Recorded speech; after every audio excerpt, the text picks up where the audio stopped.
This is Katie. And this is Patience. And we're Gummy Buddies.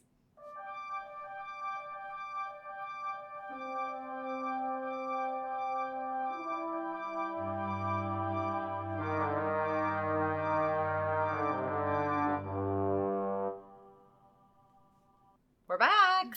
Back again. They're here. You don't know what that's from. It's okay. Paranormal. Poltergeist. God. I'm so proud of you. That was my first ever scary movie I watched. Wow. Freaked me out because we basically stopped after that. Because we had a TV that was like that, like the old timey ones. Mm-hmm. He still has it, but freaks me out. Your grandpa. Yeah. Yep. So I was always scared of that TV, and then my next one was E.T., and that freaked me out because I had a dream about him in the hallway. We'll never forget it. Patience. We can exchange E.T. stories about our creepy E.T. dreams. We don't like E.T. around here. No, we don't. E.T., don't come here. Yes. Okay, what are we even doing? I moved all of our stuff. I don't even know who I am. Am I Katie? Am I Willow? I was trying to think of a funny name, and then I thought of something. I was like, no, don't say that. You're the cat.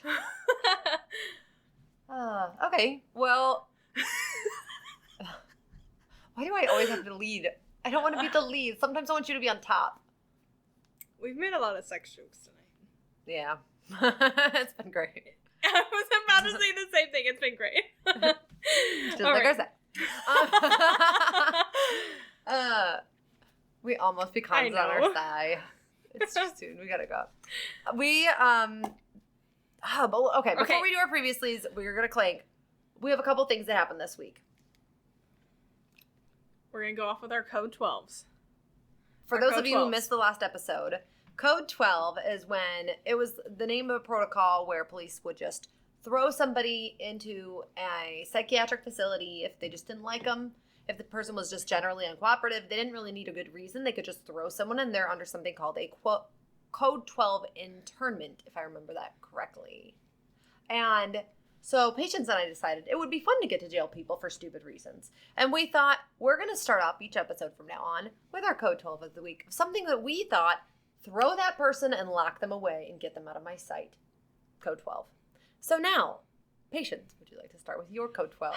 My Code 12 this week. Okay. Well, it kind of goes on to this since last time we talked. People who clap in movie theaters.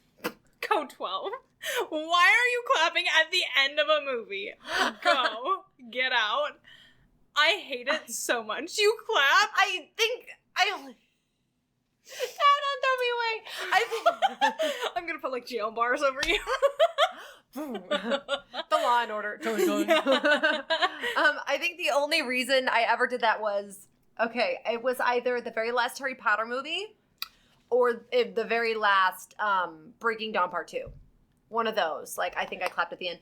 I think it was Breaking Dawn Part 2 because I was crying because the credits were rolling pages of the books. And anytime... I get very emotional when I see books being adapted in movies, but I get irritated when they're not credited properly. And the fact that the Twilight series had Stephenie Meyer as a cameo in it, and the fact that they did an homage to the cover of the book. They paid very good homage to the books themselves compared to many other adaptations. And when the end credits rolled, it was book pages.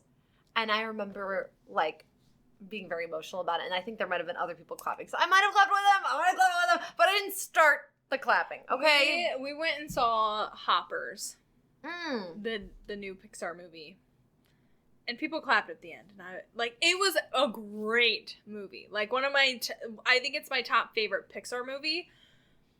I just don't understand the clapping. I don't get it. I don't know. So weird to me. That's my Code 12. All right. My Code 12 of the week. When people activate their debit cards or credit cards and they leave the stupid sticker on for years after until it becomes a gray, brown, stupid, dirty white sticker that says, call a 1-800-ACTIVATE to activate your card and blah, blah, blah, blah, blah. That's not the customer service number for your card. Don't save the sticker. There's literally the customer service number for your card printed on the back of your card. Why are you saving the nasty activation sticker that I have to handle? It's stupid. Take the sticker off. That's a good code 12. Thank you. That is good. Thanks. That bothers me too. Yeah. Yeah. It's weird. It literally says peel here. Like, it's like, in what the are corner you too.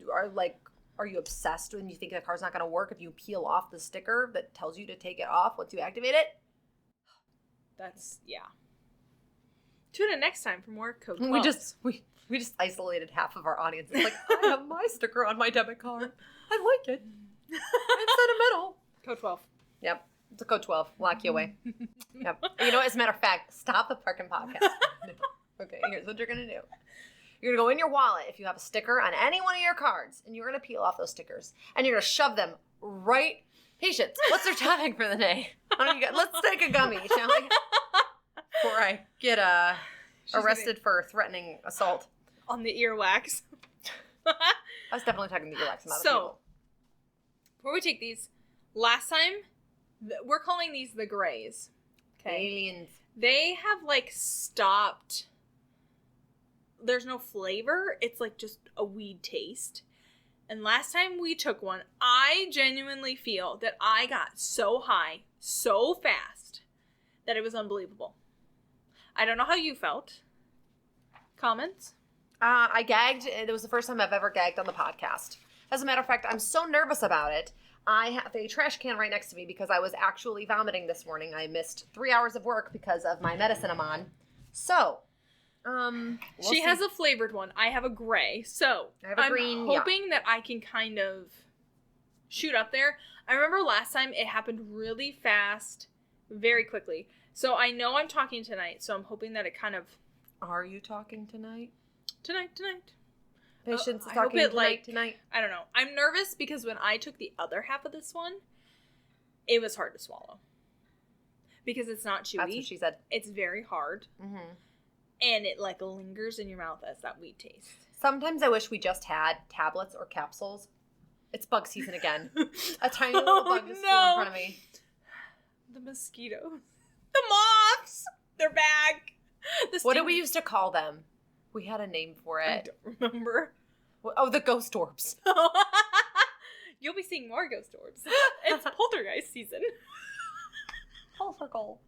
We've been full circled in a long time. I know. Chris will still full circle us. Or he'll, like, do it to me every once in a while. I'm like, that makes me feel good. Nice. Okay. We're gonna clink.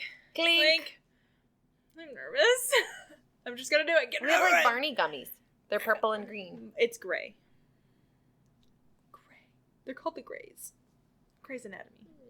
That was what I was going to say. Okay, so another thing. I was getting over with, people. I have. I just had my mouth open and the bug flew close. I'm like, imagine if I ate it. So, I found my first gray hair this week. It was really like. This tastes really good.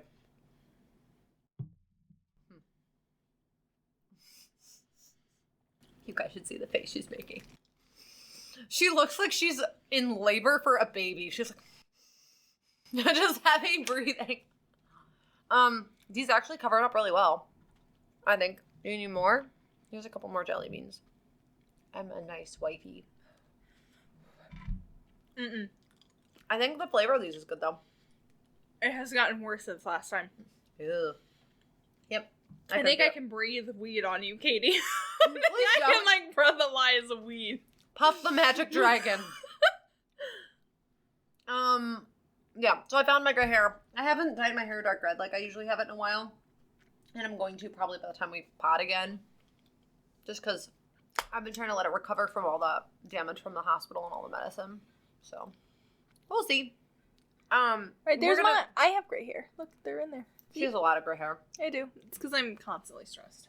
Also, she's got, like, really dark brown / blackish hair anyway, so, like, those people, you always see it on them sooner. Whoops. I said something to B the other day about it, and he's like, I got my first gray hair when I was 17. And I was like, typical. He's got black hair, too. Or brown hair like yours. Jared got his really young, too. But I always assumed it was... Age-related? Yeah, my ex-husband did. I always assumed it was because of his chemo. Because he had cancer when he was younger. So, he got his at, like, 20, 21. So, I don't know. Whatever. Okay. Still in / jelly bean. I gave it to you, didn't I? No, it was on the side. Oh. I was like, How could you? Ghost orbs, just All right. Hang on. I got to do this properly. Patience, say something for a moment. I just want to talk about how I've been getting my eyebrows threaded, and they look really good, and I'm very happy. That's all I have to say. They do look good. Okay. It's one of the best things that Katie has introduced to me.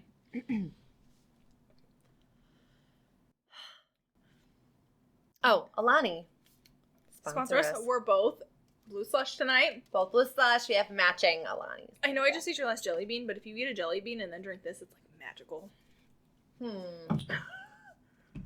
I'm just saying. It's pretty good. Pretty good. I like jelly beans sometimes, but like the shell, the candy shell kind of gets stuck in my molars a little bit. I feel like I have to take it out. So that's like probably not going to do the jelly beans during the pod again because I can tell this is going to be an editing nightmare for me. But you know, maybe I'll just leave some of it in to torture the people. Got to keep them on their toes. All right, it is time for previously on Gummy Buddies. Number 1, Patience, who was the crazy person at work that was the code 12 with their food that you specifically were like, ooh, I'll remember it later? Steve. Not surprised. He told me that he, not often, but he does, he will put peanut butter on his steak. Oh. And it'll like melt. Weirdest thing I've heard. He said it's a good way to get extra protein in. Okay. I was like, that is like it's a freaking steak. Like there's not enough protein in the steak. He like cooks it. Okay, so he cooks the steak, puts the peanut butter on, and then he flips it to sear the peanut butter, and it creates like a roasted sweet flavor. And I was like, that is the weirdest thing. I mean, people marinate. I'm trying to think devil's advocate. People marinate steaks in like sweet things sometimes with brown sugar. People do have hamburgers. Are you tapping because of me? No, my face itches. Oh. People have hamburgers with peanut butter and jelly on them sometimes. That is so weird. I know Christian's family does that. So, I know, it's weird. But, yeah. All right, number 2. A consulate versus an embassy. So, an embassy specifically is usually in the capital of a country. And it is like the official little piece of that country in your country. That's your embassy. But you can have numerous, so you have one embassy and you could have numerous consulates. So like there will be a consulate in Chicago, a consulate in San Francisco, or whatever. So each major city should have a consulate or could have a consulate, but the embassy, there would be one. That's the difference. How long does it take before bones decay? So bones, it was saying something similar to what we had already touched on. It depends on the environment, of course. According to traumaservices.com, bones rarely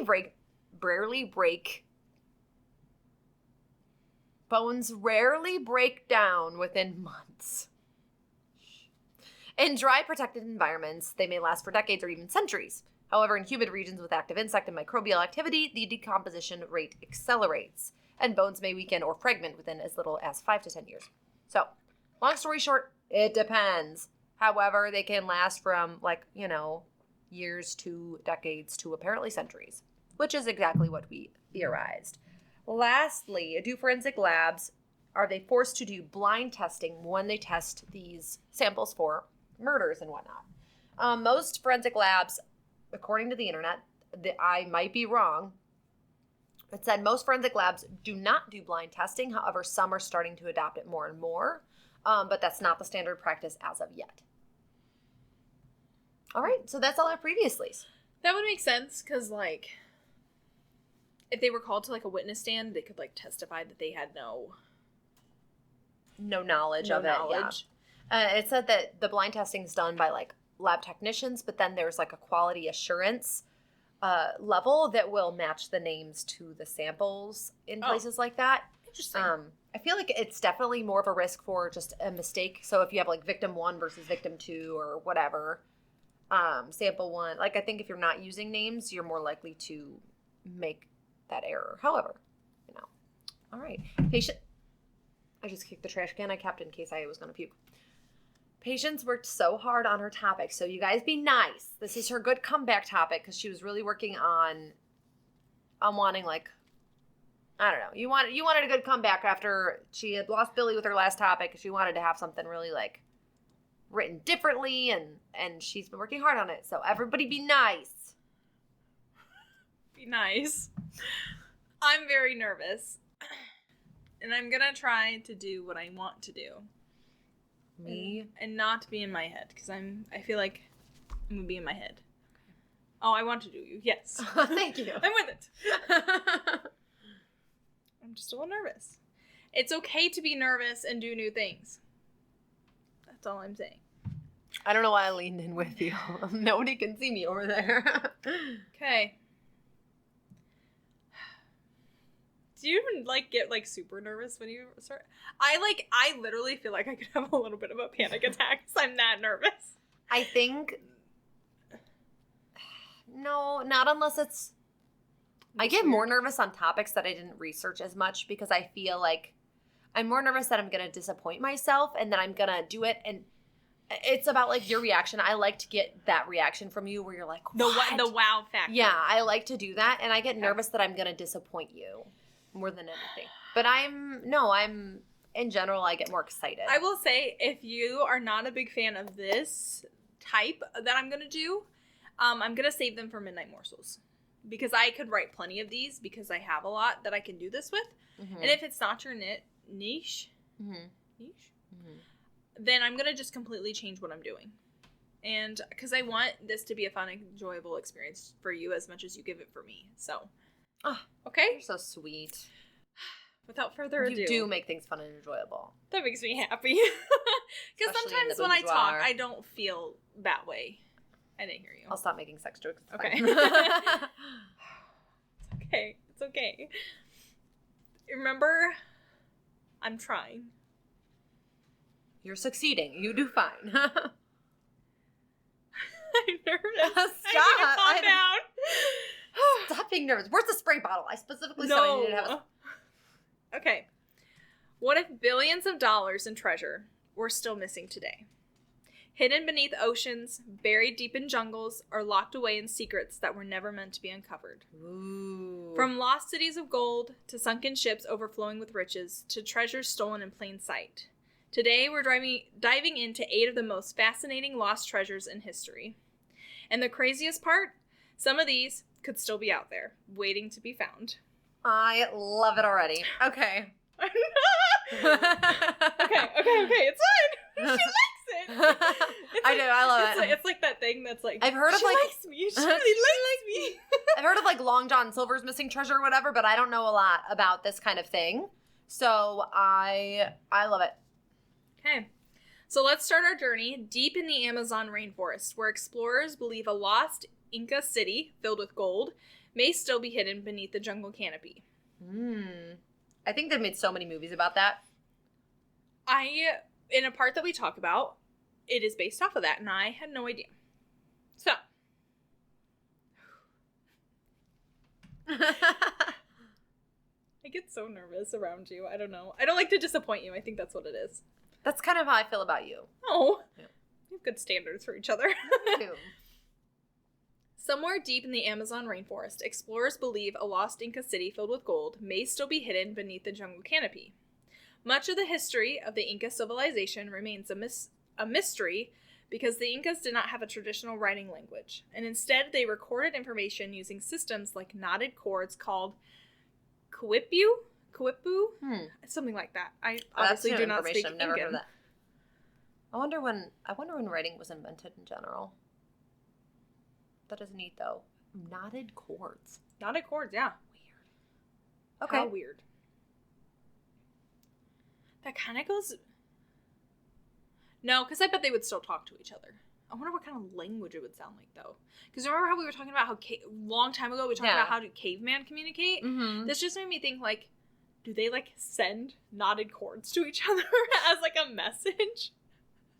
Like, they send their dog with, like... That's the origin of the tug of war rope that we give our dogs today. It's just an Incan tradition. That's so funny. And it's like a death note that they send with the dog, like with the one. And then the dog kills them. We all know. Oh, no, we're gonna skip the pecans. It's okay. The Inca Empire. I think it's Inca. Incan Empire. It's INCA. The Inca Empire became one of the most powerful civilizations in South America during the 1400s. ruling a massive territory along the Andes Mountains. And the Inca people worshipped many deities, including their primary sun god, Aneti, Inti. Ooh, I hate when I don't know how to pronounce things. I know. It's okay. It's probably like a theory how you pronounce it anyway. You know, since they didn't have the written language properly, it's probably like people are just guessing based on people that live there now. So, according to the legend, when Spanish conquistadors began invading the empire in the 1500s, the Incas hid many of their sacred treasures to prevent them from falling into Spanish hands. One of the most famous rumored treasures is a massive gold sun disk, believed to have one of the most sacred objects in Incan religion. Some stories claim that the disk was taken from temples and hidden deep in the jungle as the Spanish advanced. It is claimed that the sun disk, had special powers. That's how they would, communicate. Makes me think of Indiana Jones and the Crystal Skull. Oh, you mentioned that later? Okay. A little bit. Mm-hmm. So this mystery eventually became linked to the legendary lost city known as Paititi? Panini. Not the same. Found in Panera Bread. Paititi. According to the historical events, Paititi was said to be a hidden city filled with gold, silver, and other treasures, located somewhere deep in the Amazon rainforest. If Paititi truly exists, some estimates suggest its treasures could be worth billions of dollars today, potentially rivaling or even exceeding the riches taken from the Incan Empire by the Spanish. So it could be even so much more than what it was originally worth, obviously, because of how old it is. Some treasure hunters believe the value could reach into the tens of billions, depending on how much gold and artifacts remain hidden. And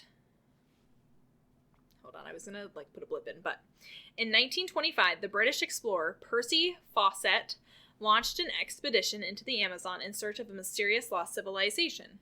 His journey helped him fuel interest in lost cities in South America and even helped inspire adventure stories like Indiana Jones. So, I don't know too much about Indiana Jones. I've actually never watched it. She started to, and then she got too tired and was like, eh. As I do. I do that a lot.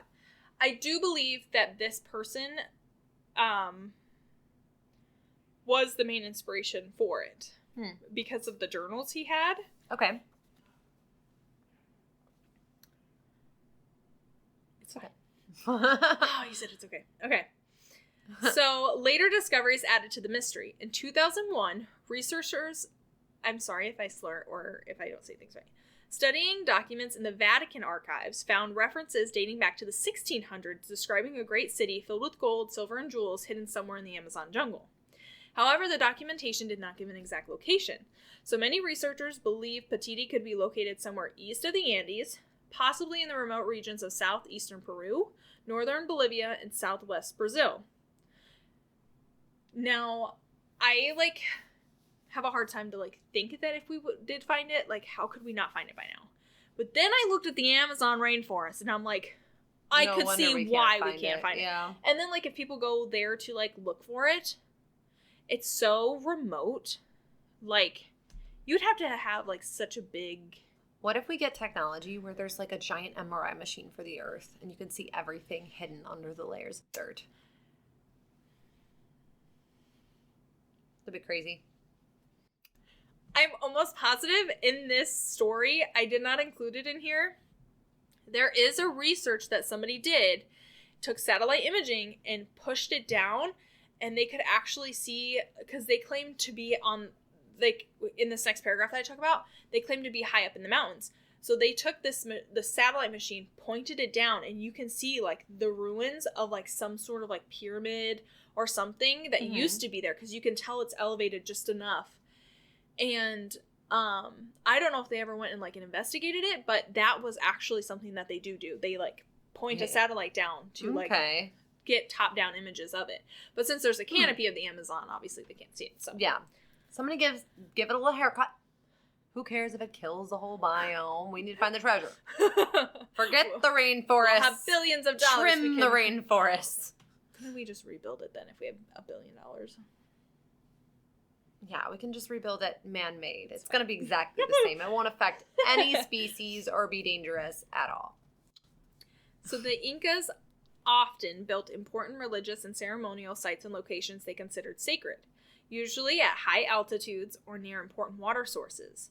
These landscapes were believed to have spiritual significance. So when the Spanish forces began conquering the empire, many Inca people retreated deeper into the mountains and forests to escape. So some historians believe they deliberately destroyed roads and erased trails to prevent the Spanish from following them. And when I thought about that, I was like, well, obviously they don't have like roads like we have today. Like it would have just been like something very basic to cover up the track, you know? So while this strategy may have protected their treasures from the conquistadors, it also have isolated the up. It may also have isolated the remaining Inca communities. So over time, the jungle reclaimed abandoned settlements and the population declined. Interesting theory. Because of this, some historians believe that if Paititi truly existed, it may have slowly disappeared beneath the dense rainforest lost to time. To this day, explorers continue searching for evidence that the legendary city and its hidden treasures might still exist somewhere deep in the Amazon. I have something to say, and it's definitely related to your topic. Okay. I've never had a panini. Are they good? Every time I see the grill marks, I'm like, yeah, it's actually my favorite thing to get from Panera Bread. Really? Yeah, I get the chicken fontaine panini. And it's actually a little spicy. I think you would like it. Really? I think you would like it. The bread is a little hard. Like, that's what I think it meant to be, but it's soft after you, like, chew it a little bit. Like, it's very good. We should do a level check after every one of your mini stories. I'm a 1. I'm definitely a 1. I'm a 1. It feels nice. Yeah. Before you continue, do you think the Incans ate paninis? No. I bet they ate animals from the rainforest. Probably. Ugh, purple. They coexisted. Or blue. What's it called? Something blue. Oh, the blue steak. Okay. All right. I liked it. Okay. Whew. Okay, it only gets better from there. Ooh. So, from the dense jungles of South Africa, we sail across the oceans to Southeast Asia, where a massive Portuguese ship carrying treasure fit for a king vanished beneath the waves.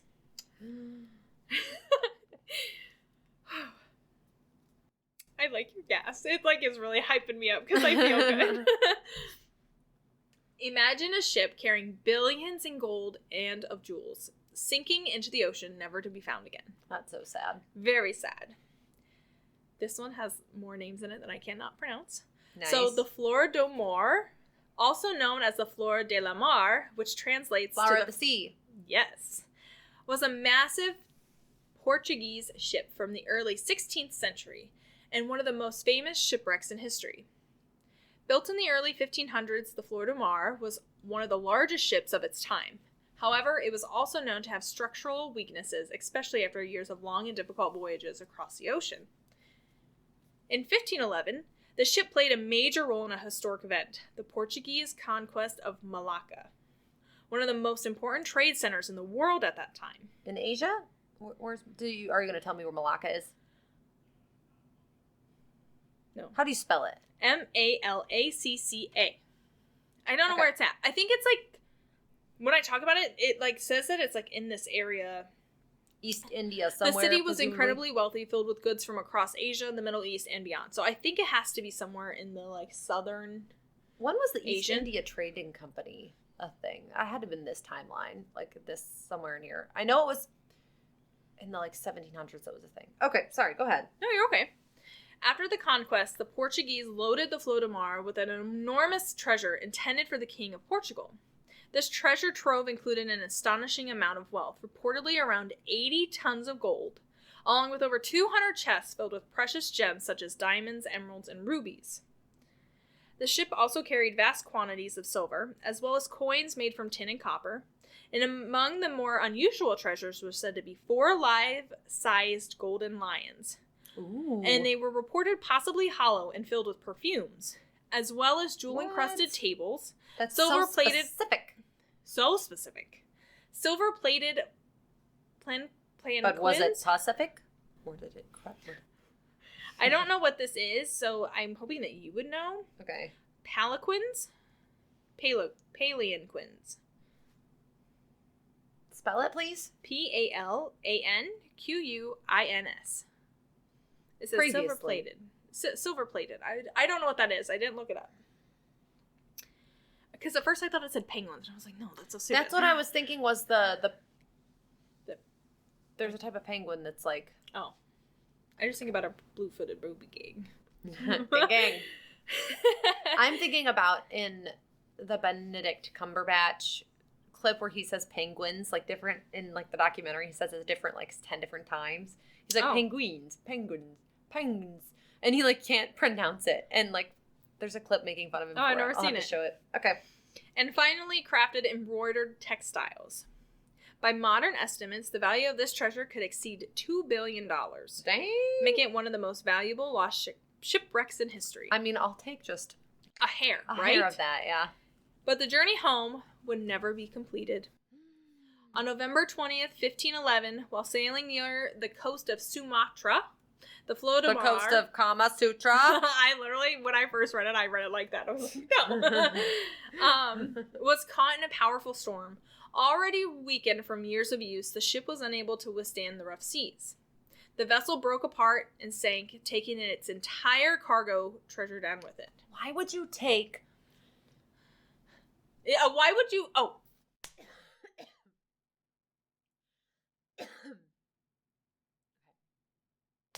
Sorry, I had to cough for a second. Why would you take billions of dollars worth of cargo on a freaking dusty old gross mildewy rankety booty ship that's falling apart, that has the chance of sinking? Like, you cannot tell me nobody looked at the ship and was like, you know, maybe we shouldn't. Why did nobody look at it and go, this isn't safe? Part of me wonders if it was one of the biggest ships of its time, and to make another ship like that would have taken a very long time by the time they would want these kind of trades. So then make this one safer and repair it. Well, despite numerous attempts over the centuries, the exact location of the wreck has never been confirmed. Strong currents, shifting sands, and the depth of the water has made recovery extremely difficult. And to this day, the treasure of the Flor remains lost somewhere off the coast of Sumatra, waiting to be discovered. Now, if you watch Expedition Unknown, Josh Gates actually tries to go look for the treasure. Mm-hmm. And the water there, like, saying it out loud, like strong currents, shifting sands, watching him go in there, it makes no visibility. Mm. The currents are strong because he got, like, lost in the water, and people couldn't find, like, he was attached to a rope, but he couldn't respond because of, communication issues. Mm-hmm. And I could see how that one could, like, still be lost. Like, it makes so much sense. I think it'd be so cool if it's really a matter of time, but when we get the technology to fully explore the deep sea, I think that's going to be absolutely life-changing for everybody on the planet. Like, I think that there's, like, there could be there could really be Atlantis somewhere just in the bottom of the ocean. And when you think about, like, what if we just make a Roomba that just goes down on the ocean floor scanning everything for us? Like, there is one like that. Yeah, but, like, one that can withstand the pressure to go all the way to the bottom of the ocean core. Like, that would be so... Well, to, like to the deep, the one that I like to watch, it's so cute. It's so cute. It's... The sea slugs? The Nautilus is one of my favorite live streams to watch. They go under and find all these people. Or, like, ocean creatures. So cool. One of my favorite things to watch. Have you seen So, I don't remember what flight number it is, but you know how there was that flight that completely went missing? The Malaysian Airlines? 370. Yeah. I've seen documentaries on, like, charitable rescue companies that will go through, like, for families of the victims that advocate for them. They'll go through and try and find evidence of the wreck. And there was, like, one documentary I found where they actually found pieces of a plane and, like, they match it up to where it made sense that it was the Malaysian Airlines. And they're like, yeah, this is about where we think it might have been because of the tides and everything. And when you think about, like, how even in modern days, how that can go, like, a giant whole plane just went freaking missing. To think of how many people got lost at sea that were never found. Like, if you could actually go, and if some of it were preserved, like, the Titanic stayed preserved for a long time, I think. So, like, I wonder what we could see still. See. Get it. I actually just saw this video of the Bermuda Triangle and the flight app, and there's so many planes that don't go near the Bermuda Triangle. Really? And so many other countries are more superstitious than ours, too. I wonder what the most superstitious country is. That's a good previous. Okay. Sorry, Well, I didn't mean to superstitious. interrupt you. Were you trying to start your new one? No, Or- I was going to do a level check. That's what I was going to ask you before we I was start. going to do a level check. Okay. And I didn't write down what my last one was. 1. I'm going to say I'm solid 2 now because I'm losing my speech a little. And I feel bad. Like I'm asking you too many questions. I think I'm still at a 1. I'm starting to get a head high, but it's giving me a little bit of a headache. So, I'm getting a little bit of a headache. I need you to get with the program. Eat a panini. I don't even remember what my question was. Oh, most superstitious country. You're so funny. All right, so, and the seas weren't done yet. Just a century later, another merchant ship loaded with gold and silver sank off the coast of England, never to be seen again. A sinking ship, overloaded with treasure, and a decision that would send billions to the bottom of the ocean. The Royal Merchant, often called the El Dorado of the sea. It is one of the richest shipwrecks never recovered. The Royal Merchant was an English merchant ship that sank during a violent storm on September 23rd, 1641. On board was an enormous fortune and an estimated 100,000 pounds of gold, which today would be worth over $1.5 billion. Alone. Along with it was 400 bars of Mexican silver, nearly 500,000 Spanish coins, and those coins are often referred to as pieces of 8. I don't know how I knew that. But yeah. I did not know that. Before its final voyage, the ship had spent nearly 2 years trading with Spanish colonies in the West Indies, collecting valuable cargo along the way.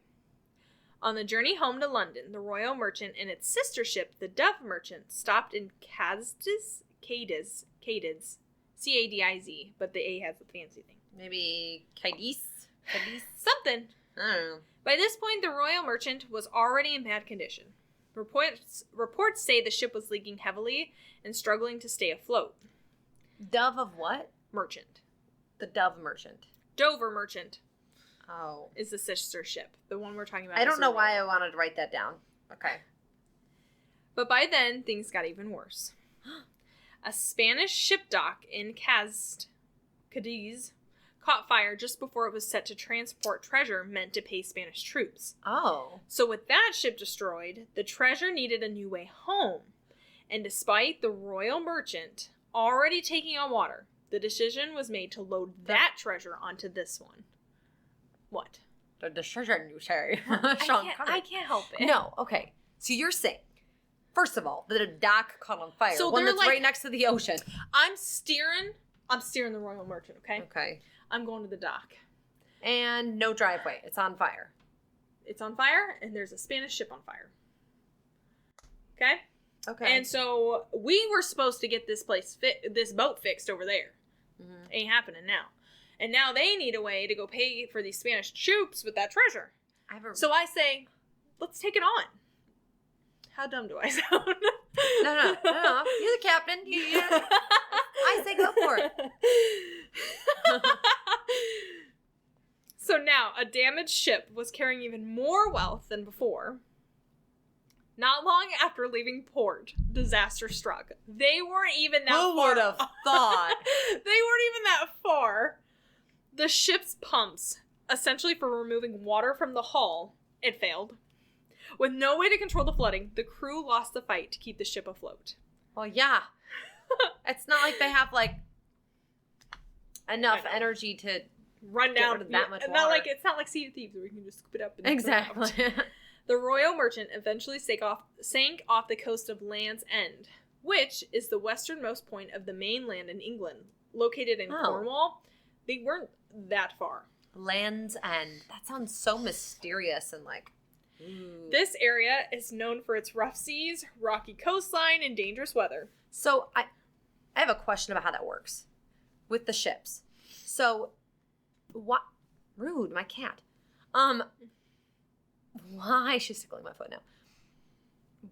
Why do they have to dock at a dock? Is it because they've already been vetted for safety with like big rocks? Like it's I think like a parking space? I think it's like a safe area where your boat isn't going to hit anything and it's deep enough. And then I think it's a wide open space that they know that if they were to turn their boat, because they would have to turn their boat, I think it's enough area to where when they turn out that they won't hit anything even when they turn.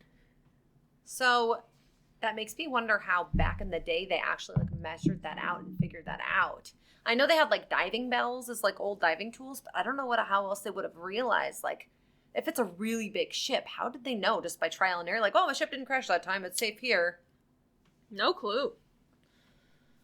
No clue.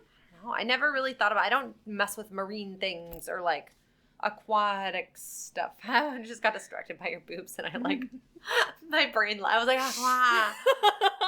I love you. So, as the ship went down, chaos unfolded. 18 men drowned. Wait, the ship that already chaos unfolded. It wasn't already unfolded because of the fire. This is a whole different place. Okay, so the Royal Merchant was sinking. We're on the sinking ship. Okay. We're on my sinking ship, Katie. No, I don't want to it. be on your sinking ship. I hit something in the water, so now we're going down. The pumps failed. Right. As the ship went down, even more chaos unfolded. So 18 men drowned when it was sinking. But the captain, John Limbury, and around 40 crew members managed to escape in small boats. And they were later rescued by the Dover Merchant, who had already sailed ahead just a little bit sooner.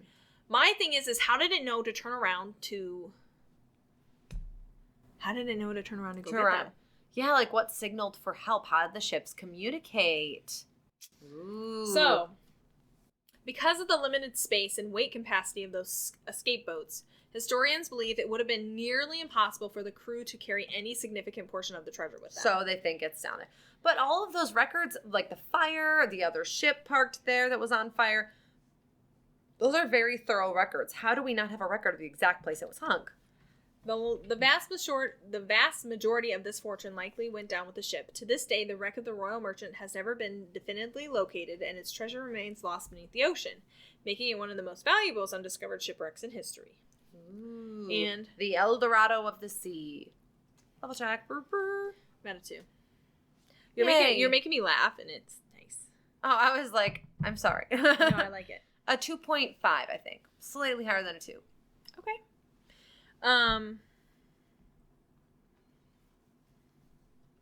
Number 4? Number 4. Yeah. Thank you. Thank you for keeping track. I have it written down. Don't look at my handwriting. So some treasures disappear in storms. Others vanish during war. During World War I was going to ask if maybe those shipwrecks were related from war. Like, what are the odds that the fire on the dock, then the other boats sabotaged, and then I don't know, what if there was like sabotage for the El Dorado? Sorry, back to your war. So during World War II, a massive fortune looted by Japanese forces may still be hidden in the mountains and tunnels of the Philippines. This is one of my more longer ones, so bear with me. It has a little more detail in it, okay? So, pull it together, patience. What if a hidden treasure worth over $100 billion was discovered and then stolen by the government? Every year in our taxes, am I right? You're right.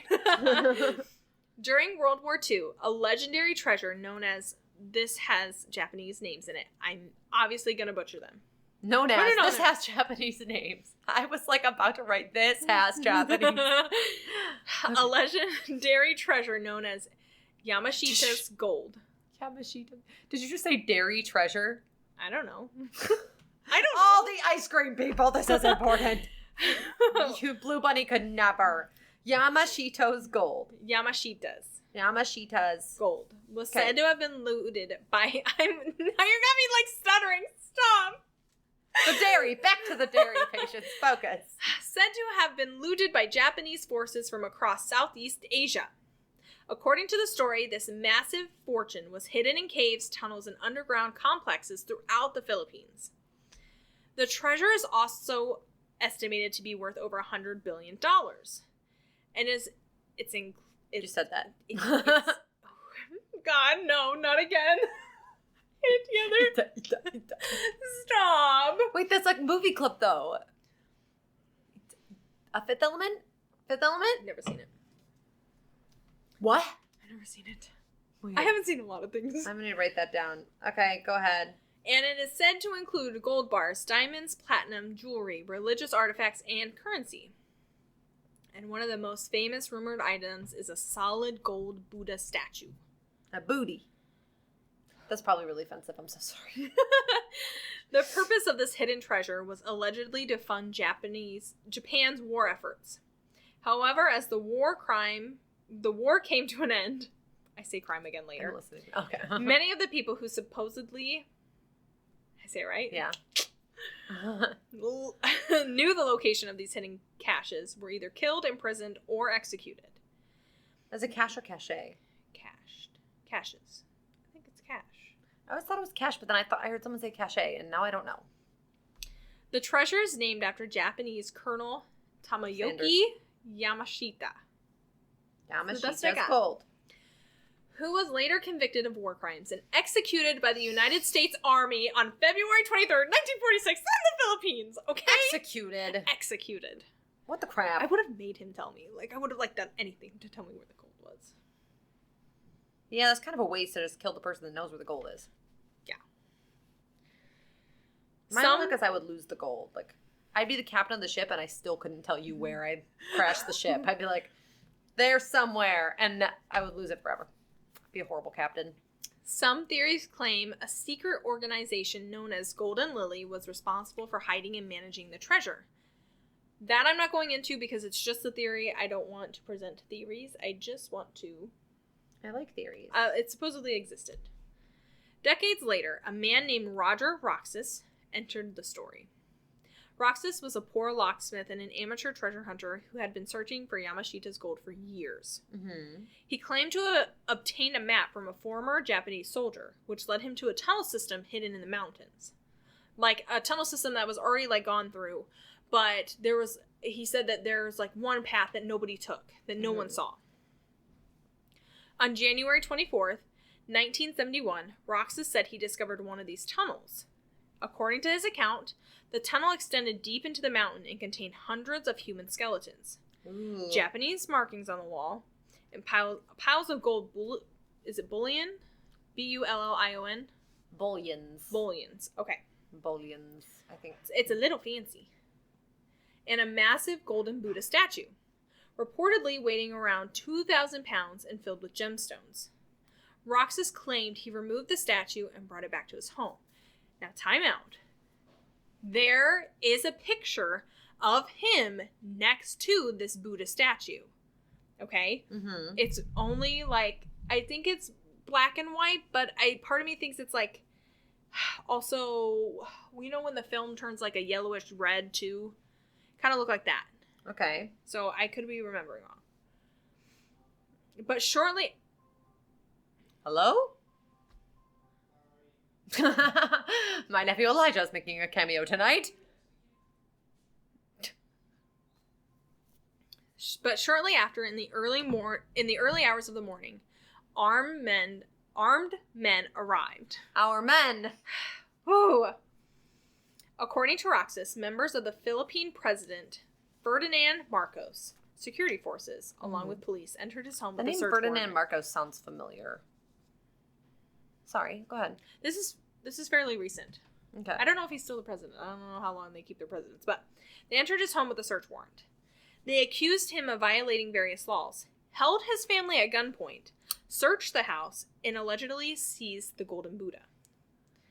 Roxas later said he was arrested, imprisoned, and tortured for information about the rest of the treasure. Wow. He claimed he was forced to sign documents stating the statue was made of brass and not gold. And after nearly 2 years in prison, Roxas was released and he went into hiding. He's still, kind of in hiding today. Years later, he filed a lawsuit in Hawaii against Ferdinand Marcos, claiming the treasure had been stolen from him. And during the case, individuals connected to Marcos admitted to taking the statue, but they claimed that it was believed that Roxas had stolen property from another source. But the truth, of what happened is unclear. It's still unclear to this day. Ooh. So, to this day, no confirmed evidence of Yamashita's gold has ever been fully recovered. Some believe the treasure never existed, while others think it's still hidden somewhere in the Philippines. Or is it that it was secretly taken by powerful figures? So now the question I ask you, do you think the government took it, or do you think it's still out there? Either the government or someone very rich. I definitely think, government or someone very rich, because I think the Philippines, they're poor, right? They're a very poor country. I think that if someone could Relatively, benefit off of their wealth, that's a way to get... Or if it was the president, like, if they were trying to make money for the whole country, like, that would be a way to make money. My theory. Interesting. Or what if the treasure never existed and it was just a story to distract people as propaganda for political reasons? We hate political. I mean, politicians love making up stories to distract people. That's true. Mm-hmm. Well, you keep bouncing me up, so I think I'm at like a 3, 2, 3. I'm bouncing you up. We'll go with it. No. Okay, I'm at a 4. Definitely a 4. Okay. Yeah. I have high thoughts, so bear with me a second before you change topics. Okay.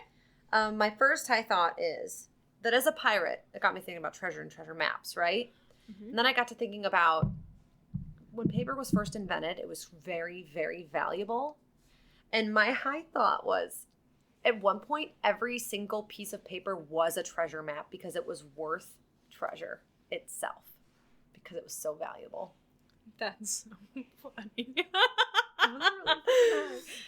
I must have bounced up to a 6 for that one.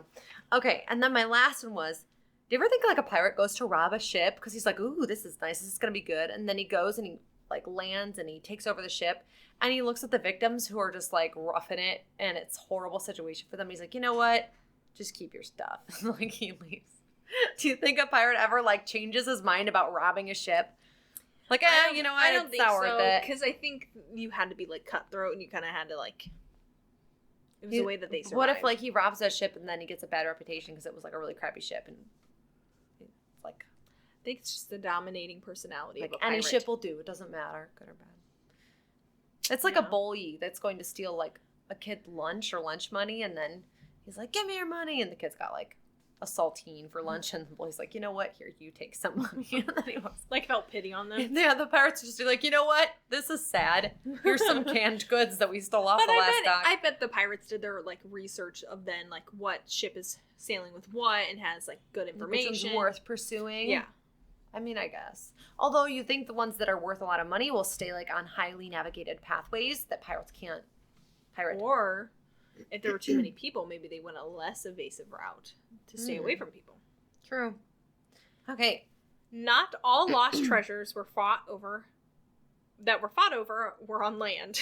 In 1945, a ship traveling under the protection of the Red Cross sank with nearly 2,000 people aboard. And a rumor claims it was carrying billions in gold, platinum, and diamonds. So, a ship protected by the Red Cross, mysterious cargo, and a sinking that left over 2,000 people dead. But what if I'm so mad because I know sober me can pronounce it, but now that I'm high, I'm like, whoo.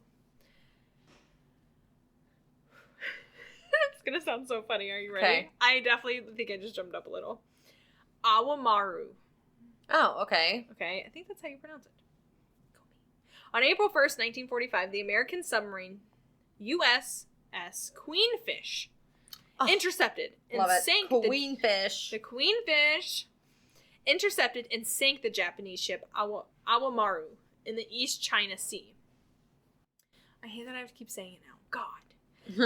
The Awa Maru had departed just a few days earlier. Are you saying owl or awa? Awa. A-W-A. Okay, that's what I wrote. Had departed just a few days earlier on March 28th, 1945. But what made this sinking especially controversial... Yeah.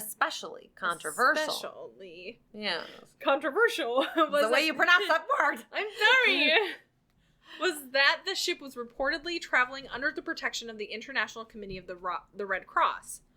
The vessel had been guaranteed safe passage to carry humanitarian supplies for Allied prisoners for the war.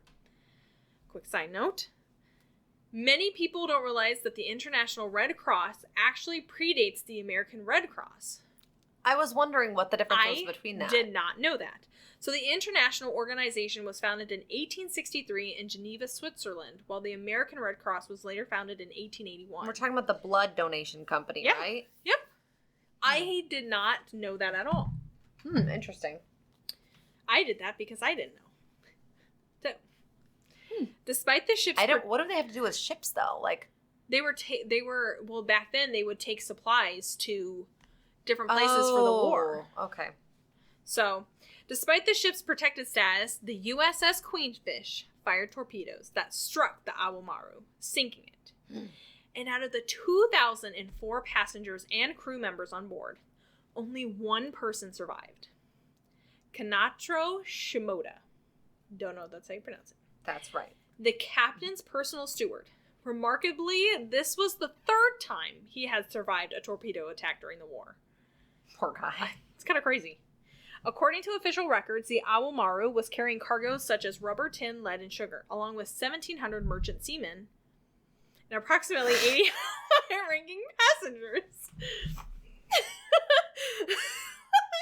However, the lone survivor later stated that the humanitarian Red Cross supplies had already been unloaded before the ship departed. The commander of the USS Queenfish, Charles E.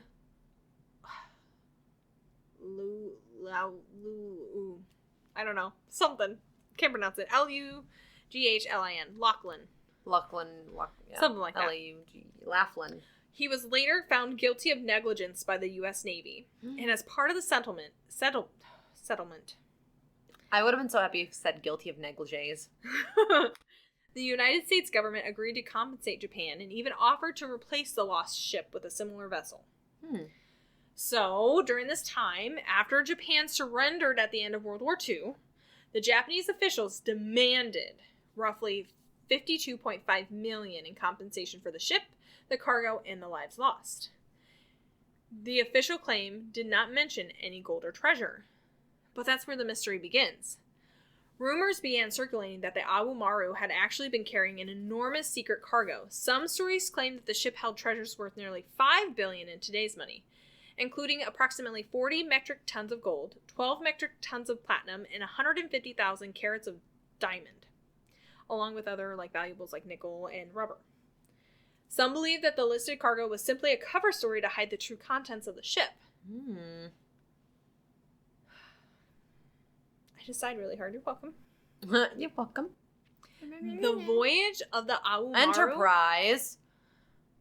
The USS Enterprise. The voyage of the Awa Maru had also been linked to another historical mystery. The disappearance of the fossils known as Peking Man. Peking? P-E-K-I-N-G. Peking Man... Pokemon. Peking Man refers to a collection of roughly 200 fossils belonging to the ancient human ancestor of a Homo erectus. These fossils were discovered in caves near Beijing during the 1920s and 1930s, so they're estimated between 400,000 and 770,000 years old. So supposedly these fossils were on this ship. The Peking Man fossils. During World War II, Chinese scientists packed the fossils to send them to the United States for safekeeping. So China wanted the United States to, keep these and keep them safe. They were supposed to be transported in crates to this U.S. Marine base for, the shipment. But somehow along the way, the fossils disappeared and they never made it to the base. Some people speculate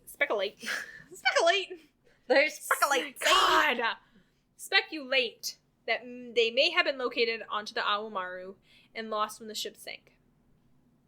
Others believe they vanished earlier during the chaos of the war. So to this day, neither the rumored treasure nor the missing Peking Man fossils have ever been recovered.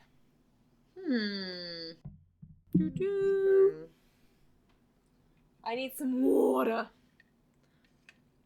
So, the whole time you've been talking, I have been... nervous. Drawing. You know how you, pop off sometime? Yeah. I've been sitting here drawing a queenfish. I'm so excited to see it. Okay, are you ready? I'm ready. You're gonna be I literally draw all the time. It's fine. Okay. I'm just fixing my crown a little more. Hang on. Yes, like that, like that. This is my queenfish. She has a crown. I love her lips. Thank you. They're great. Okay. I'm way up there. Really? Way up there. I shot up really fast. I'm only a 3. Maybe 4. I was gonna say 4. Yeah, I'm a 7. Oh, we're on story 6, right? I think so. Yes, I think that we was are. Mm-hmm. Dang. Okay, I'm going to stop interrupting you as much. I know I'm doing it a lot. It's just because I'm It's okay. there. It's okay. It's okay. But treasures aren't always gold bars or jewels. Don't laugh. I'm a 3. Some are works of art so magnificent. Nope. Magnifique. Magnificent. Mm-hmm. Oof. They're priceless. Like the Amber Room. Crafted from amber panels, gold, and gemstones, and vanished without a trace during World War II. Thanks, Willow. Constructed in the early 18th century in Prussia, the Amber Room has one of the most fascinating stories in history. So, quick history lesson. At first, I thought Prussia was just a special part of Russia, but it wasn't. I didn't know that. I'm not good with history. Prussia was the powerful and influential German state that began as a medieval territory along the Baltic Sea. It eventually became the driving force behind the unification of Germany in 1871. Prussia was known for its long military traditions and authoritarian government, and it served as the core of the German Empire from 1871 until 1918, when it was abolished after World War I. But, back to the story. The Amber Room was often called the eighth wonder of the world. It was a magnificent... I need to not use big words. Like, why do I do it to myself? You just used magnificent, too. Magnificent. Whatever. That chamber, decorated with intricate amber panels, gold leaves, mirrors, and gemstones. Gold leaf tea. Wait. Wonder if that's a relevance here. I doubt it. The room was eventually installed inside the Catherine Palace near St. Petersburg in Russia. However, the Amber Room was created in Prussia and first installed in Charlottenburg Palace in Berlin. In 1716, the King of Prussia gifted the Amber Room to the Russian Empire as a diplomatic present. It was later installed in Catherine's Palace, where it became one of the most famous rooms in Europe. The room covered about 590 square feet, contained over 13,000 pounds of amber. The amber walls, gold leaf decorations, gemstones, and mirrors were illuminated by candlelight, giving the entire room a warm golden glow. By modern estimates, the value of the Amber Room ranged from about $142 million in 2007 to nearly $500 million in 2016. So what happened to this incredible room? How does something as a room disappear? Mm-hmm. During World War II, when Nazi Germany invaded the Soviet Union in 1641, museum curators at the Catherine Palace attempted to remove and hide the Amber Room to protect it. However, the amber already dried out and became extremely brittle, so when they tried to dismantle it, it would, crumble. Just destroys it. So instead of moving it, the curators attempted to hide the room behind wallpaper. So I don't know, I believe in The Sound of Music. Is it in The Sound of Music? Not The Sound of Music. Mm-mm. The Anne Frank. I'm pretty sure they talk about the Amber Room in there. And there's something to have to do where they, tear it, what movie am I thinking of? There's a movie where they actually, are cutting wallpaper, as they're searching houses, they're, cutting people's wallpaper to make sure it's not back there. I can't think if it's The Sound of Music. I think it's The Sound of Music because the governor was so rich that they thought he had the Amber Room, so they would go in and they would, You sound so smart to me right now. I have no idea. I've never heard that before. So, unfortunately, this didn't work. German forces discovered the room and, under the supervision of experts, dismantled the whole room in 36 hours. That is so fast, okay, for something that's so brittle. Who would have thought to make a wall out of that stuff to begin with? Crazy. Yeah. And maybe it's because they didn't have, fancy glass tiles back then, and that was their own version of it that they could get. It's weird. Someone's like, oh, yeah, put this on the wall. And they'd be like, okay. Yeah. What else would you put on your wall and make a weird wall out of? Cotton balls. Well, people do it kind of with the ceilings. Code 12. Wait, for the cotton balls or wanting to put weird things on the walls? Putting weird things on the wall. I was thinking it'd be a fun game. I guess you don't want to wall things with me. The panels were packed into crates and transported to a castle in East Prussia where the Amber Room was displayed for a short time. But in 1945, as World War II was coming to an end, the castle, there's a name for it, I put it in here. I'm not going to try to pronounce it high because I feel like it'll be very offensive. I'm not even kidding because I don't think I can pronounce it correctly. Was heavily bombed by Allied forces. So after that, the Amber Room was never seen again. To this day, no one knows exactly what happened to it. Some believe it was destroyed during the bombing, while other people think it could still be hidden, possibly in abandoned mines, buried underground, or even sunken in a lagoon. So, the mystery of the Amber Room remains one of the greatest lost treasures stories in history. Wow. Now that I am thinking about it, I am almost positive it is The Sound of Music, because that used to be my favorite movie, and I distinctly remember them going in and they were like slashing the wallpaper. That's wild. Yeah. I'm really curious about that. I would be the smart one for once. I love it. Okay. Okay. 7 out of 8. I'm a solid 7 at least still. I'm up there. I'm like a 7-8. I maybe 6, 7. No, I'm just kidding. That's it. I'm maybe like a 4. I feel like to a 5. I'm blinking more, and my voice is getting really low and grainy. I'm sorry. And why are you sorry? My hips don't hurt from the arthritis anymore. It's great. As we continue.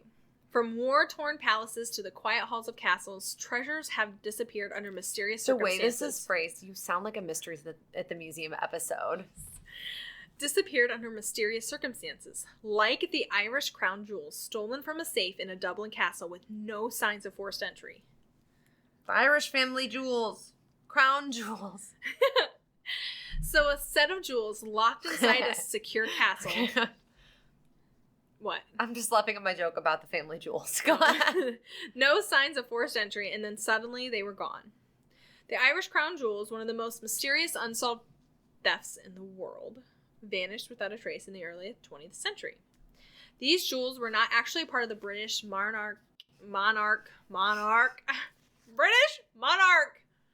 crown, but instead were ceremonial regalia belonging to the Order of St. Patrick.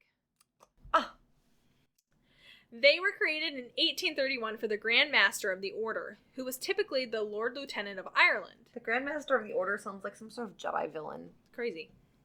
The collection included 2 main pieces, a star and a badge, both incredibly ornate and valuable. The star was an 8-pointed figure set with hundreds of precise stones.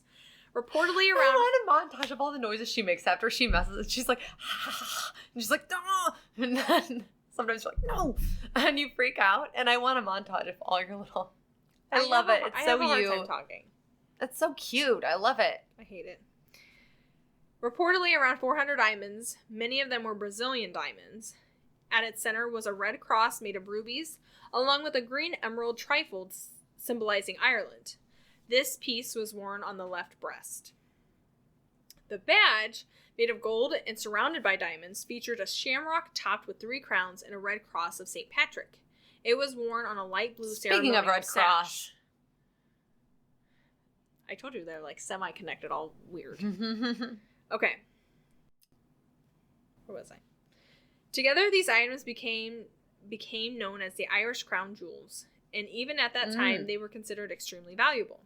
Their estimated worth in 1907 was around 50,000 euros, which translates to like several $1 million today. Like a lot of people overestimate it to like 5 million because it could be even higher. You're so pretty. Thanks. In 1907, something shocking happened. So on July 6, 1907, the jewels were discovered missing from a safe inside a Dublin castle, specifically the Bedford Tower, which made the case even more puzzling that there were no signs of forced entry. This suggested whoever took the jewels either had access to the keys or somehow made a copy. At the time, security of the castle was surprisingly lax, and the jewels were stored in a safe that itself was kept in a room that was not as secure as it should have been. I do believe, if I read correctly, it was actually in a library where people would just kind of come in and out of the tower, if I'm correct. There had been prior warnings about poor security, but they were like totally ignored. The theft occurred during the reign of King Edward VII, and it became like a major scandal. I'm so high, I just dotted an I twice. You're doing great. Despite investigations and public outrage, the jewels were never recovered. Several theories have been proposed over the years. Some believe it was an inside job involving officials who had access to the castle, which was this one guy. Like, they swear up and down he was the one that did it. Because he, like, joked about taking them before, like... And then it was, like, a frame job. Like, people think that So there's like 2 different good theories about it, but we're not talking about theories. Despite the investigation, Nope, I read that already. I'm doing great. Ignore the coyotes howling, by the way. It's fine.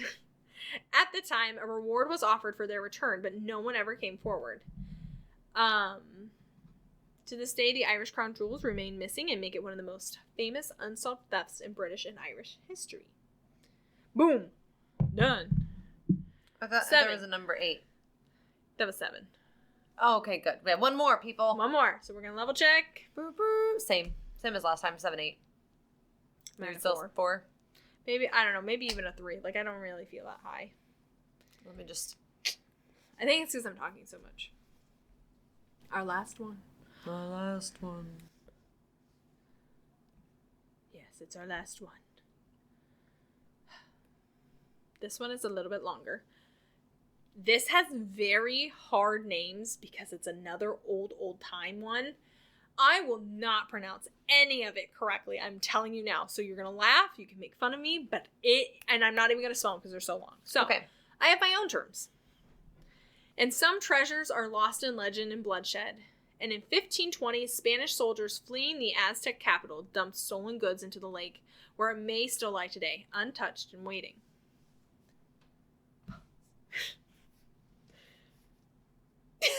The way you're looking at me is freaking me out. I am so intent in your story. I am picturing all of this happen.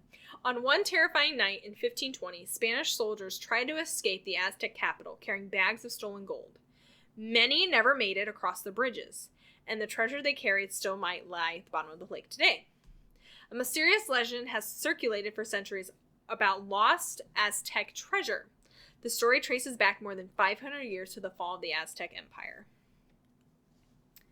In 1519, Spanish conquistador Hernan Cortez arrived in the Hernan Cortez. Okay, I've heard of him. Oh, in the capital city of the Aztec Empire, Tenochtitlan. Sure. Okay. Yeah. The Aztec Empire, Moctezuma II, welcomed Cortez and his men, believing that they might have been connected to the returning god of Quetzalcoatl. Quetzalcoatl. You know what I'm saying? I'm saying. Are you smelling what I'm They're very hard to pronounce. So some stories claim the Aztec initially saw the Spaniards as divine figures, though historians debate how accurate that belief truly was.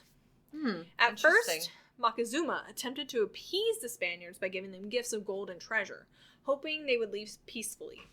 Instead, the gold only fueled their greed. So Cortez and his men soon placed the emperor under house arrest and began searching the city for more riches. As tensions grew, Spanish soldiers looted temples and sacred sites. Violence increased, and many Aztec citizens were tortured or killed as the Spaniards searched for treasure. Poor Aztecs, man. They're getting it rough this episode.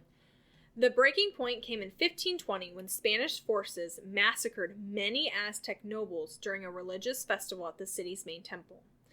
This event triggered a massive uprising throughout Tenochtitlan, the city capital. Sounds like you're gonna rap. During the chaos, Moctezuma was killed. They don't know if it was by the Spaniards or by his own people, because they thought he wasn't doing anything, but he was just on house arrest, so they didn't see him, so they thought he was just letting it happen.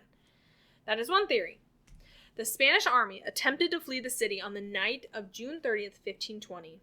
And as they tried to escape across the city bridges and causeways, Aztec warriors attacked them.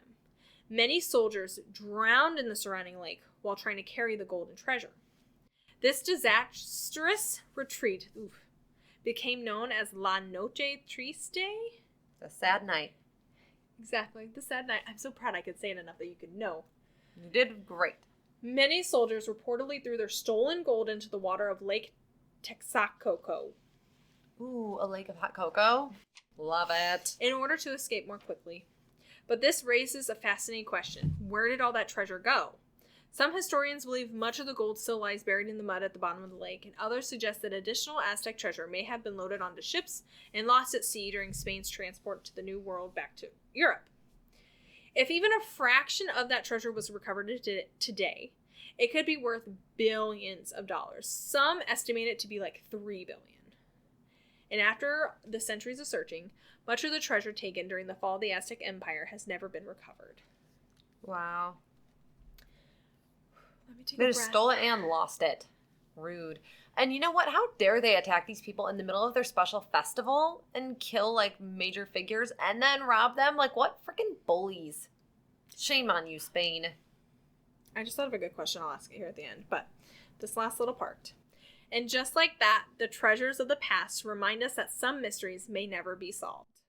From lost cities of gold to treasures hidden beneath the oceans to priceless artifacts stolen in plain sight, these stories make you wonder, what else is out there? These are the mysteries at the museum. You sound so cool right now. These stories make you wonder, what else is out there wanting to be discovered? So now I ask you, if you could go searching for any one of these treasures, which one would you choose? These nuts. Which one would I actually want? Oh, I don't know. Okay, let me just zip through the 1 through 8. What are they? Okay. I want to pick. The queenfish. The queenfish. The queenfish, yes. Or was it the Awa Maru? That's part of that story. Okay. What about you? Which one would you? If I had to choose, probably the crown jewels. The family jewels. Something about it I think would be so historical. Because they do sound very cool. Part of me wants to think that not just because of that, but I think it also didn't help when British and Ireland went to war together. Or they fought each other. Anybody. I think that might have, like, sparked some of it, too. So, yeah. How appropriate to talk about St. Patrick's Day. We just celebrated it. We did. Today is March 30th. Okay, so I thought I was having the entire time that I wrote it down more than once in my journal so I wouldn't forget to tell you. Your nails would be so cute if they were colored the color of your hair right now. They would match, like, super, super cute. And I have a bottle that matches it. And I was like, I gotta make her paint her nails. Because you look adorable. I'm still sitting at an 8. Like, I went up, but, like, 1 level. So 8 or 9. Just quit giving that sad... You know what? We need to put wah. Pretty sure I'm just so at, like, sad. a 3. I don't really feel high. I would even say maybe a 2. I bounce, like, up and down, but I don't really feel it. I bet the men love it. Okay. I'm so sad that you're not on my level of immaturity. It really hurts my feelings. I'm We're so going to do a sorry. snack break. And then I'm going to slap her around and try and get her to get higher. All right. We'll go kill our cat, too.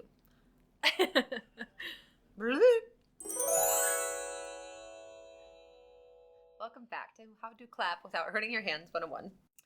Patience. What if that was, like, our second, like, part of the video where we just do, like, a one-on-one class where we learn something totally new? Hi. Oh my gosh. That'd be a fun would be series. so funny.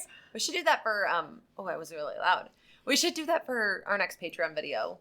We've been meaning to put up more on Patreon. We don't have much content on there.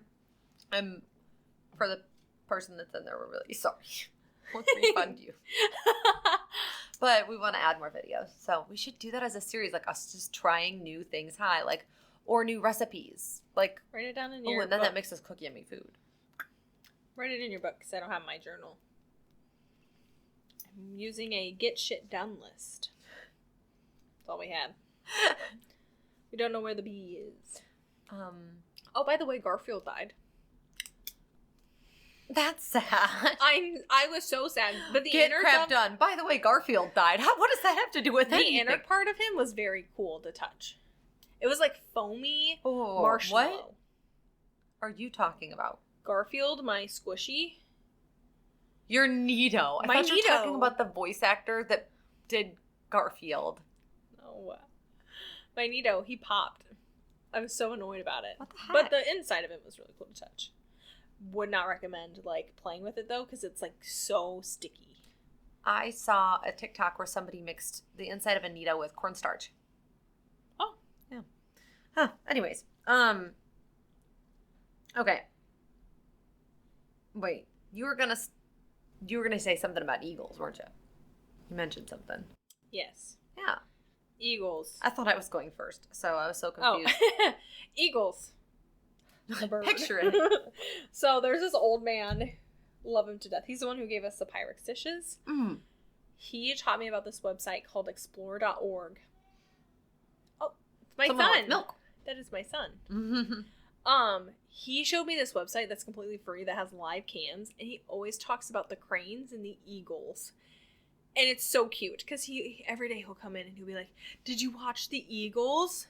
Have you been watching them?" And like there's like a ton of them, and so I literally watch them just so I can like tell him that I did. Aww. And then it's actually really cool because there's 2 right now that are sitting on bird eggs, and they're hoping that they'll hatch this year.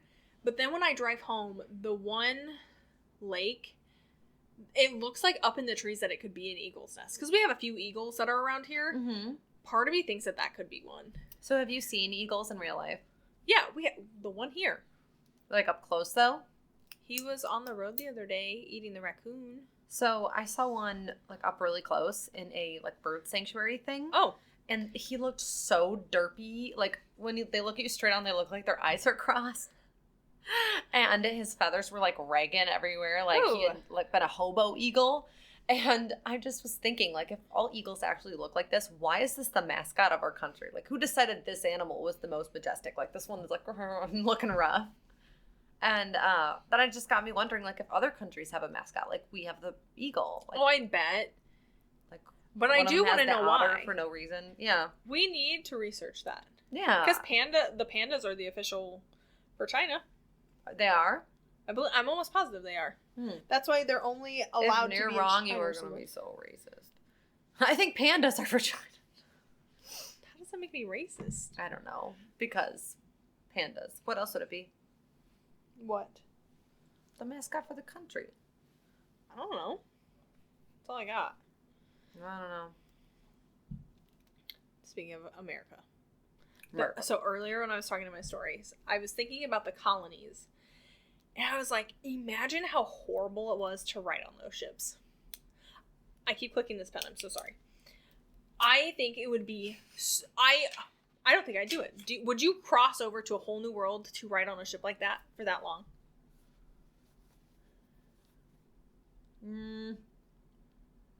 Probably not. I would not be one of those people. Like, if I was in England and they're like, oh, we're going to go to this new world, I would be like, nope, I'm staying right here. Yeah. Because by then, people would, like, talk about shipwrecks all the time and how people would be lost. But obviously, like, to have these people, that's how we expand. But I would not be one of those. So. I don't know. With the, like, when we were talking about the shipwrecks and the ancient ruins and stuff like that, it kind of made me, there's a story that there's actually like a super ancient pyramid in Illinois somewhere, like in the United States. And I always find it interesting how like the rest of the world like has all these amazing ancient ruins and we barely have any, and it just makes me wonder like why. And like I want to know about other countries' ancient ruins. Like I know we have our pyramids, they have their pyramids, but like what other ruins exist out there that I've not ever seen or heard of? No. You're asking very good questions that I'd like to know on previously on Gummy Buddies. I'm so proud. I used 2 brain cells and rubbed them together. Because I can't think of like one thing that we have that's like an ancient ruin. I can't think of anything. Yeah, other than that pyramid thing. It's supposed to be like really old. Like not just... Yeah, it's supposed to be super, super old. I don't know.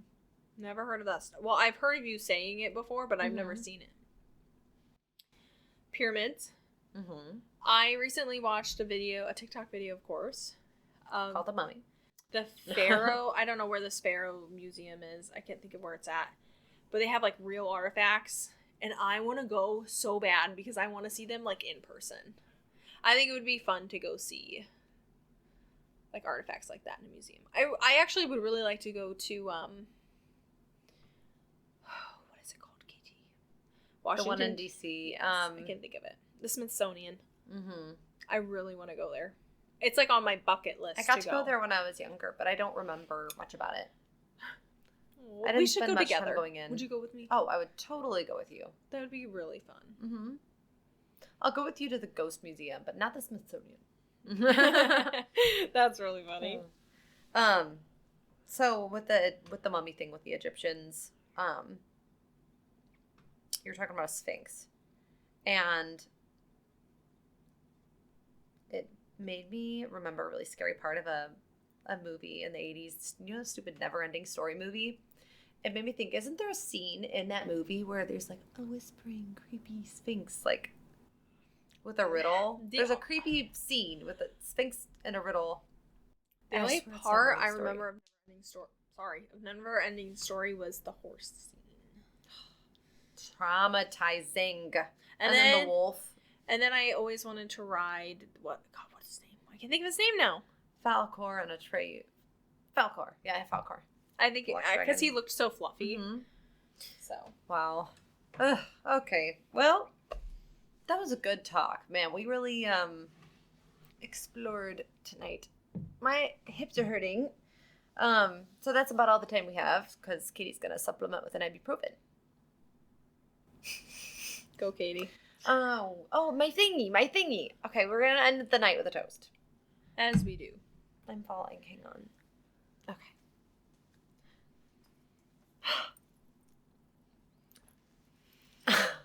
I brought to toast with a time turner, which broke off of its chain because of my stupid cats. My toast is to shipwrecks that we haven't discovered yet. My toast is actually very similar, and I wrote it down even before you said that, so that's why. Look at her go. The queen bubblefish. My toast. Our future boat. Oh. Ruined. Cat made us these. We have matching ones for our cars. They're so cute. I need to put mine in there. Anyways, a toast to the explorers and adventurers who continue to discover new things to this day and make this podcast interesting. Hear, hear. Hear, hear. We're like explorers of podcasting, toasting a succulent and a time turner. Time turner. Timmy Turner. There you go, parents. Oh my god. I am clipping that. I can't wait. Can I make that as like a phone call ringer? So like every time you call me, it'd be like, I've never actually watched a full episode of that. I don't even know how my brain went there. All right, get me out of here. Thank you so much for listening to us. We hope you find some lost treasure. And thank you for being our Gummy Buddies.